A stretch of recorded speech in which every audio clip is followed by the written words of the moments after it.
Hello ទាំងអស់គ្នាថ្ងៃនេះនឹងយើងមកបង្ហាញអំពីសម្បត្តិនិមិត្តបរិះតូចដូចសារអ្នកខ្លះគាត់ចង់បានពួកអាហេងតូចៗអញ្ចឹងណាហ្នឹងហើយអានេះសម្បត្តិនិមិត្តបរិះតូចយើងមកមានប្រអប់បែបហ្នឹងស្អាតបាទបងប្អូនណាតម្លៃមួយតែ$10ទេដែលយើងអាចជប់អញ្ចឹងបានណា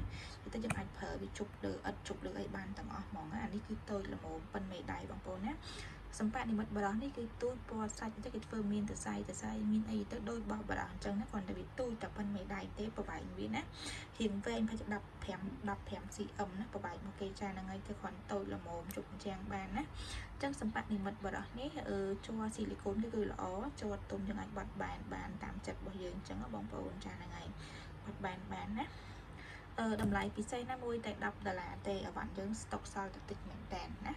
ស្តុកសល់តែឌីសាមួយគេគាត់ចង់បានអារៀងទុយឲ្យតម្លៃរៀងធូរថ្លៃអញ្ចឹងខ្ញុំយកហ្នឹងមកឲ្យបងប្អូនណាចាហ្នឹងហើយតម្លៃ$10សម្រាប់អ្នកគាត់ចង់បាន inbox ចូលក្នុង page ឬគាត់ call មកបានណាខ្ញុំបញ្ជាក់ឲ្យហើយអានេះ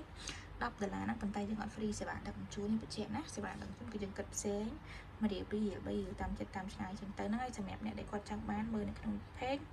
គាត់អាចកំងទិញតាមរយៈ page ហ្នឹងបានបើសម្រាប់អ្នកគាត់មើលនៅក្នុង YouTube